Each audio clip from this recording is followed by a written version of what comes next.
Assalamualaikum warahmatullahi wabarakatuh. Anak-anakku sekalian, kelas 8. Kali ini anak-anak menerima materi yang baru untuk mata pelajaran SKI, yaitu Sejarah Kebudayaan Islam. Tentunya anak-anak sudah mengenal SKI karena pada waktu di kelas 7 juga anak-anak sudah mempelajari pelajaran SKI. Dan sebelum saya mulai materi yang akan saya sampaikan kepada anak-anak sekalian, mari kita baca basmalah bersama-sama. Semoga kalian dalam mempelajari mata pelajaran SKI itu diberikan kemudahan, kelancaran, kesuksesan, dan sehingga kamu mendapatkan ilmu yang bermanfaat, barokah di dunia ilal akhirah. Bismillahirrahmanirrahim. Anak-anak sekalian, adapun yang akan kami sampaikan pertama adalah KD 31, yaitu memahami sejarah berdirinya Daulah Abbasiyah. Daulah Abbasiyah, apa Abbasiyah itu? Abbasiyah itu diambil dari kata Abbas, keturunan dari Bani Hasyim. Nah, Bani Hasyim itu semula selalu bersaing dengan Bani Umayyah, dan Bani Umayyah jika bersaing dengan Bani Hasyim selalu unggul. Kenapa demikian? Nah, ini ada beberapa faktor. Sebelum saya sampaikan, ini yang pertama adalah latar belakang terbentuknya Daulah Abbasiyah. Faktor yang menyebabkan Daulah Umayyah selalu unggul itu ada 3 hal. Yang pertama, keturunan bangsawan, yaitu keturunan bangsawan. Yang kedua, kaya raya, harta bendanya banyak. Yang ketiga, jumlah putranya 10 orang. Dan 10 orang ini otomatis dia adalah pendukungnya banyak. 3 hal inilah yang menyebabkan Daulah Umayyah jika selalu bersaing dengan Bani Hasyim selalu unggul. Dan sebelum kita membahas Bani Abbasiyah, itu anak-anak pada waktu kelas 7 kan sudah mempelajari Bani Umayyah.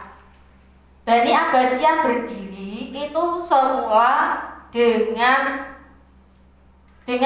lemahnya dari Bani Umayyah. Dan ketika itu Bani Umayyah itu dipimpin oleh beberapa orang khalifah, yaitu ada 14 khalifah.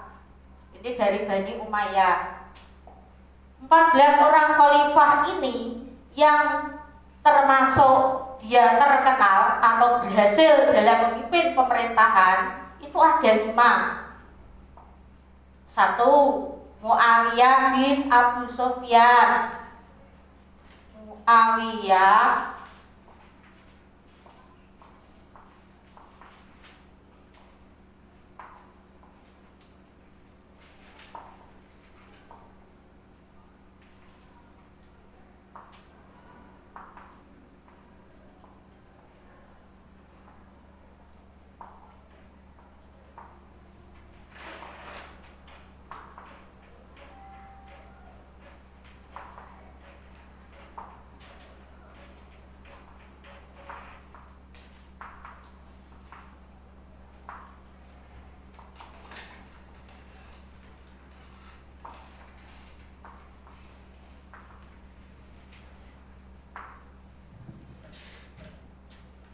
Dan ini saya ulang kembali bahwa dari 14 khalifah dinasti Umayyah itu ada 5 khalifah yang unggul atau dikatakan berhasil dalam memimpin pemerintahan. Yang pertama itu Muawiyah bin Abu Sufyan, 2 Abdul Malik bin Marwan, 3 Al-Walid bin Abdul Malik, 4 Umar bin Abdul Aziz, 5 Hisam bin Abdul Malik. Nah, ketika dipimpin oleh Umar bin Abdul Malik, inilah kesempatan yang dilakukan oleh Bani Abbas untuk menyusun kekuatan supaya dia bisa membentuk pemerintahan dari Bani Abbasiyah. Ini ketika dipimpin oleh Khalifah Umar bin Abdul Aziz. Nah, Muawiyah bin Abu Sufyan itu khalifah keberapa? Muawiyah itu khalifah pertama dari dinasti Umayyah. Abdul Malik bin Marwan, khalifah yang kelima dari dinasti Umayyah. Al-Walid bin Abdul Malik, khalifah ke-6 dari dinasti Umayyah. Umar bin Abdul Aziz, khalifah ke-8 dari dinasti Umayyah. Yang kelima Hisam bin Abdul Malik, itu khalifah yang ke-10 dari dinasti Umayyah. Ketika dipimpin oleh Umar bin Abdul Aziz, inilah yang dilakukan oleh Bani Abbas untuk menyusun kekuatan. Karena apa? Karena Umar bin Abdul Aziz itu seorang pemimpin yang adil, bijaksana, selalu memperhatikan selalu memperhatikan hak asasi manusia dan selalu berusaha mensejahterakan rakyatnya. Nah, kebaikan dari Umar bin Abdul Aziz itu kemudian dibuat kesempatan untuk menyusun kekuasaan Bani Abbasiyah. Umar bin Abdul Aziz di samping dia seorang pemimpin yang adil, bijaksana, selalu menghargai hak asasi manusia, mensejahterakan rakyat, dia itu seorang yang kaya raya, patut dijadikan contoh untuk Umar bin Abdul Aziz.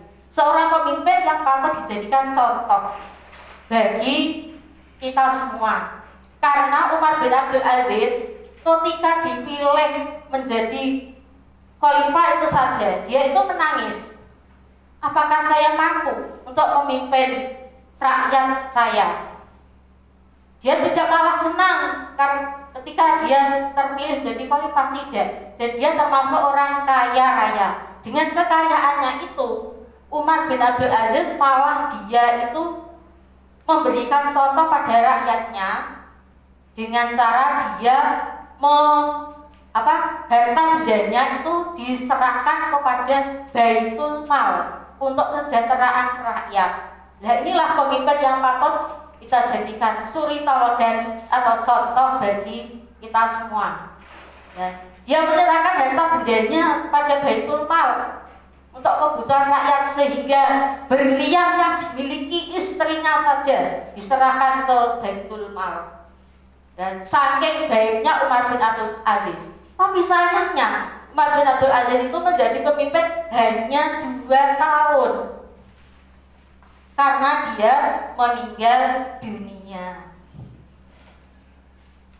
Dan kemudian tadi ini ada 5 ini yang perlu diingat-ingat untuk anak-anak sekalian dari dinasti Umayyah. Setelah terbentuknya, setelah berakhirnya dari dinasti Umayyah, maka berdirilah Daulah Abbasiyah.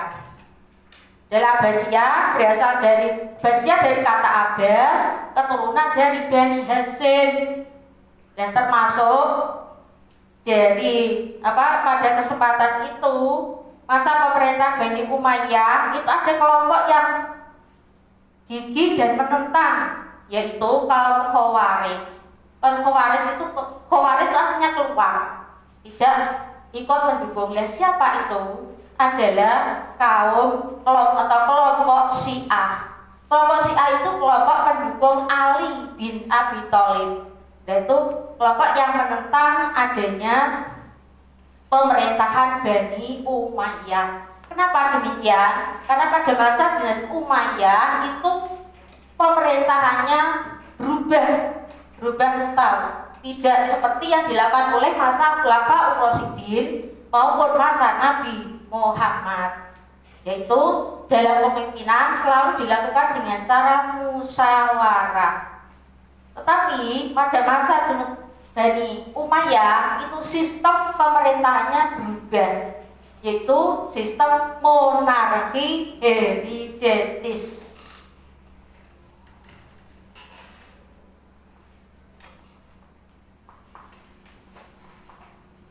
Monarki hereditaris ini sistem pemerintahan dilakukan oleh Muawiyah bin Abu Sufyan sebagai khalifah pertama dinasti Umayyah. Dan apa maksudnya? Monarki hereditaris itu adalah namanya keturunan, atau dikatakan warisan, atau dikatakan jabatannya selalu dipegang oleh putra mahkota. Jadi dengan cara diturunkan orang tuanya menjadi khalifah, diturunkan kepada putranya. Itu maksudnya monarki hereditaris. Ini pada masa dinasti Umayyah. Maka termasuk yang menentang tadi kaum Khawarij tidak suka dengan pemerintahan Umayyah seperti itu. Padahal pada masa khalifah sebelumnya, Khulafaur Rasyidin dan Nabi Muhammad itu selalu bermusyawarah setiap pergantian khalifah. Nah, untuk itu anak-anak perlu kamu ketahui, setelah berdirinya dinasti Abbasiyah yang dimotori oleh Muhammad bin Ali. Ini bisa kamu lihat anak-anak pada LKS-mu, yaitu di halaman 5. Ya, itu Muhammad bin Ali itu sebagai yang mempelopori dari dinasti Abbasiyah. Kemudian dibantu oleh putranya, yaitu Abdullah bin Muhammad. Abdullah bin Muhammad itu bergelar Abul Abbas As-Saffah.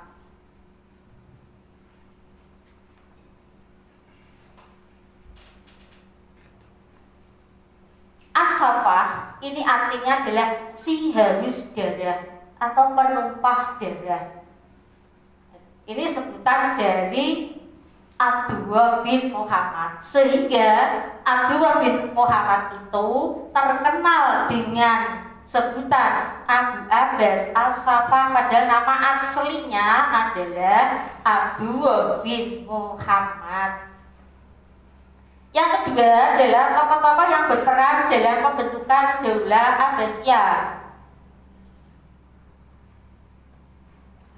Nanti ini saya sampaikan pada pertemuan yang akan datang. Untuk itu, anak-anak, sebagai tugas akhir ini nanti anak-anak wajib mengerjakan soal pada Google Form yang linknya di bawah video ini. Cukup sekian apa yang saya sampaikan, semoga bisa dipahami bagi anak-anak sekalian sehingga bisa mengerjakan tugas dengan baik dan benar.